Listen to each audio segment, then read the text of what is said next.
Oh, not the bees! Not the bees! Ah! They're in my eyes! My eyes! Ah! Ah! Ah, Nicolas Cage, Lord of the Internet. You guys requested it for some reason or another, so I'm doing it. You guys voted and you wanted to see the top 5 worst Nicolas Cage movies, because clearly, who doesn't love genius acting? Now don't get me wrong, Nicolas Cage really is not a bad actor. You want to know something crazy? He's got more Academy Award wins than Leonardo DiCaprio.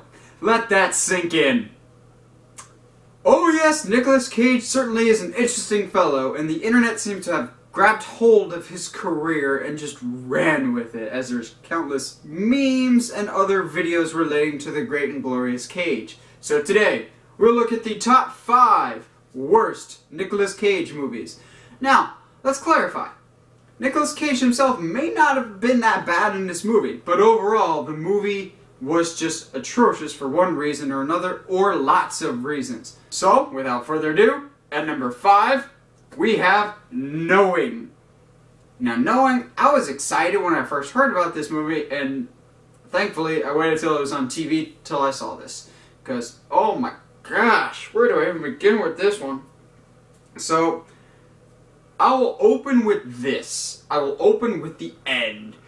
Spoiler alert, if you even care. Oh, wait a second, so you guys can skip ahead a little bit in this video.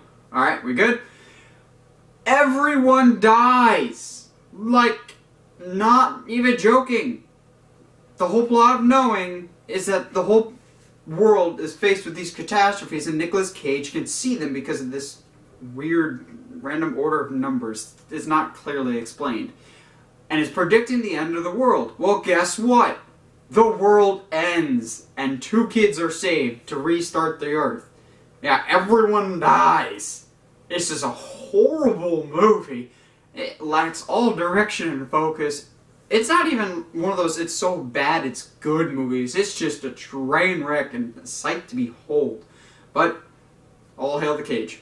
At number 4, we move from a train wreck to a car wreck.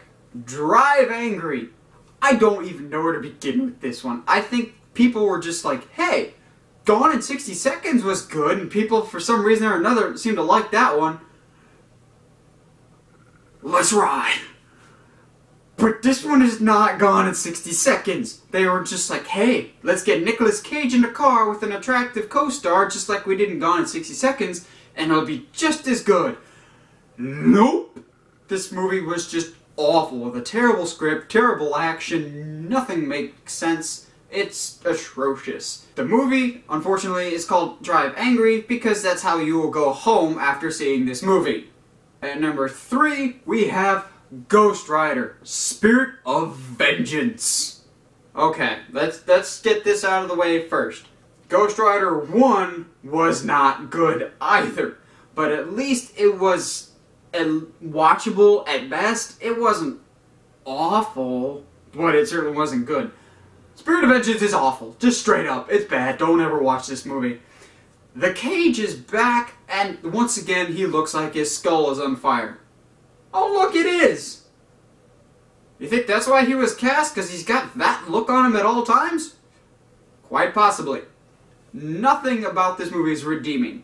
Like Ghost Rider, it was bad, but you could have fun with it. This one is so bad you can't even laugh at it because it's so bad. Ghost Rider does the devil's deeds. Did the devil make this movie? Is this punishment for all of us? The deep questions we ask here at this channel. Moving on to number 2. The internet's favorite movie, The Wicker Man. The B-movie. Literally, it's a B-movie. Like, you have those classic sci-fi movies that we classify as B-movies. No, this one is remembered as The B-movie. This movie, at least though, is so bad that it's entertaining. Nicolas Cage plays a detective who's called to go into an island to find the daughter of a girl he once dated. It doesn't matter what the backstory is. He gets on this island that's more or less controlled by women. Interesting premise, but everything falls apart once he hits that island. Well, actually, no. Everything falls apart when you press play for this movie. You're better suited watching anything else. Now granted, The Wicker Man, out of any Nicolas Cage movie, has given us by far the most lines to quote. Like the beeline, obviously. But you also have great scenes like Nicolas Cage wearing a bear suit, punching a woman in the face. I wish I was making that up. Or Nicolas Cage roundhousing like Roadhouse style a woman into a wall of paintings. It's not even a violent movie. I basically picture Wicker Man being a documentary of Nick Cage's life when the camera's not on him. I'll go with that. Wicker Man attempted to be scary, but it fell so hard on its face that it became a pop culture icon for comedy. Nothing about this movie is redeemable as a film, other than Nicolas Cage! So yay to the Cage! Well, friends, we've made it this far. We've done it somehow. What is the worst Nicolas Cage movie of all time? It's a more recent movie, but it's just that bad that it needs to be number one. If you saw it, I'm afraid you have been left behind. Oh my gosh! I watched this movie because I wanted to laugh. I both laughed and cried at how bad this was. Oh my gosh! Left Behind was atrocious. Nothing flowed at all. I am very, very critical of films, as you probably can guess from these videos. So, some of the things that I picked up on were very nitpicky. Other things were basic things that people should know. Take, for example, if two characters were talking to each other in a cafe or any other setting. The camera would be on the person not speaking.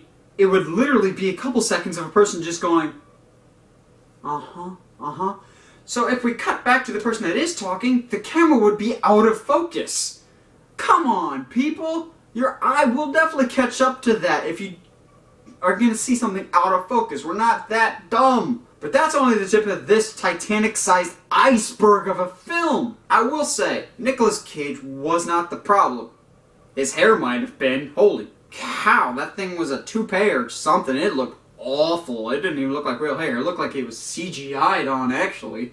The dialogue was just awful. The CGI was horrendous, especially in the final epic finale of the movie. It was just thrown together last minute to milk money, basically. But oh my gosh, come on, Cage, I know you went bankrupt and I know that's why you have to do these movies, but have some discretion at least. What do you guys think? What are the worst Nick Cage movies in your mind? What are the best Nick Cage movies in your mind? Or, the big question, what's your favorite Nick Cage moment? Let me know in the comments below. And let me know what other topics you'd like to see me do for future videos in the comments. If you like what you've seen and you want to see more, subscribe to the channel, or find me on Facebook at MovieGuy17, or on Twitter at NMovieGuy17. Stay sharp, movie guys and gals.